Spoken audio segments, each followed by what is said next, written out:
संतोष पवार यांनी नांदेड जिल्ह्यात आणि किनवट तालुक्याचं विशेषतः माहिती इथे दिलेली आहे. त्यामुळे याला सांस्कृतिक पृष्ठभूमी आहे, आपल्याकडे निसर्ग सौंदर्य आहे. अशा सगळ्या ह्या पर्यटकांना एका अर्थाने आपलं गाव एक आनंद देणारं ठरेल.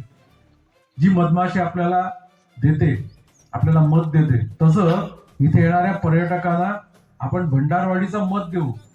आपल्या कामाच्या माध्यमातून, आपल्या वागणुकीच्या माध्यमातून अधिकाधिक पर्यटक इथे येतील. आणि अनेक योजना आहेत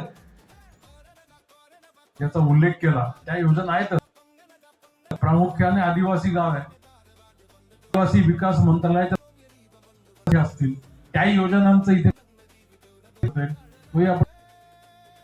त्यामुळे एका अर्थाचं गाव ह्या करण्यामागचा सर्व लोकांना रोज, अर्थाशिवाय अर्थ नसतो. म्हणायचंय की पैसा हवा जीवनात, कसा मिळवायचा त्याने नहीं होना चाहिए और अर्थ का अभाव भी नहीं होना चाहिए. म्हणजे पैशांचा प्रभाव वाढता का म्हणे आणि पैसे कमी पडता का म्हणे. माणसाला जगायला जेवढे पैसे आवश्यक आहेत उदरनिर्वाहासाठी तेवढा पैसा प्रत्येक माणसाने मिळवलाच पाहिजे. त्यामुळे मधमाशी पालन असा व्यवसाय आहे की त्याच्या कमी भांडवल, म्हणजे एक मधपेटी तर 5-5.5 गावात आपण 90% म्हणजे जे मधपाळ आहेत त्यांना फक्त 10% आपला सहभाग द्यायचा, 90%. पण नंतर आपली जबाबदारी त्यांनी त्या मधपाळांच्या त्या मधपेटी करणं. एका 3-3, 4-4 पेट्या प्रत्येकाला असतील समजा, त्यात आणखीन त्या पुढच्या अधिकाधिक राणी माशी उत्पन्न करणं, वसाहती निर्माण करणं, या प्रशिक्षण घ्यायचं. आणि मग आपलं गाव एका अर्थाने खूप सुजलाम आणि आर्थिक दृष्टीने आपलं खूप स्वावलंबी होईल. गाव करण्याचा हेतू आहे. इथे कोणी रोजगार राहणार नाही, कारण एकमेकांशी उद्योगधंदे जोडलेले आहेत, लागले की एकमेकांशी निगडीत आहेत.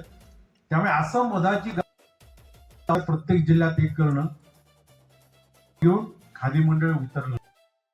या सर्वांच्या ह्याच्यात सर्वांची परिश्रम हे अत्यंत आवश्यक आहेत.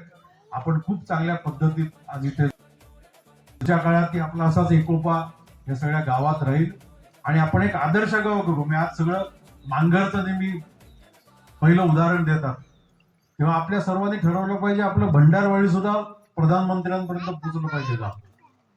तेव्हा ही आपल्या सर्वांची इच्छा असली पाहिजे. नाव उद्या मन की बात मध्ये असं काम तर आपल्याला ते हवंय.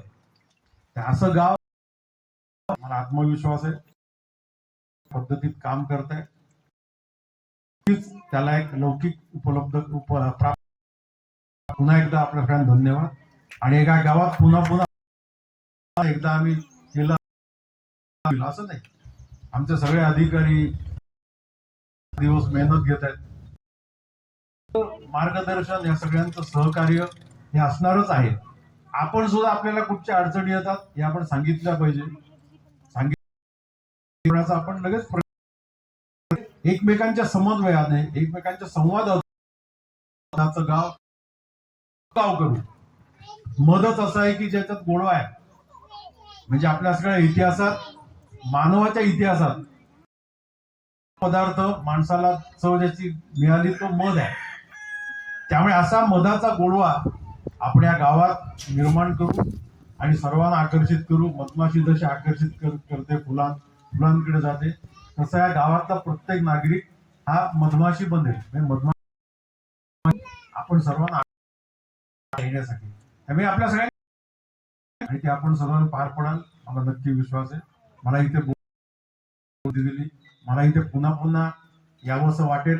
असं नेहमी आपण स्वागत करताच पुढच्या वेळी सुद्धा मला इथे येण्याची एक इच्छा पुन्हा उत्पन्न झाली की भंडारवाडी. त्यामुळे मला असं वाटतं की पुन्हा एकदा सगळ्यांचे आभार मानतो, सगळ्यांचं स्वागत करतो. आणि आपण हा प्रकल्प आहे हा पूर्ण तडीसच नेऊ. कुठच्याही अडचणीला काही आलं तरी आपलं मधाचं गाव हे आपण 100% पूर्ण प्रत्येक नागरिकाची आहे. या गावातल्या त्यामुळे सर्वात गाव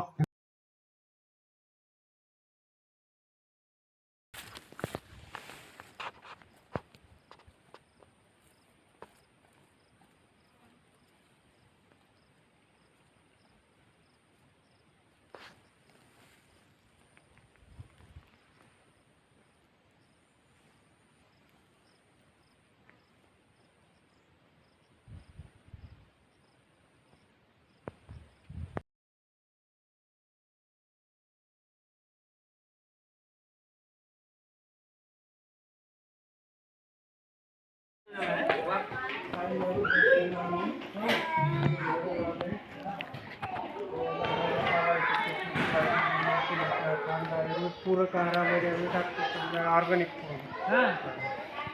मिरची टमाटर ऑर्गॅनिक खेती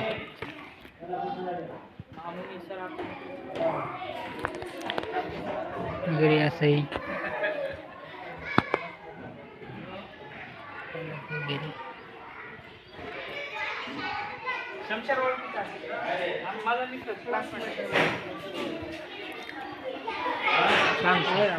वाढवला बऱ्याच काही गोष्टी करायची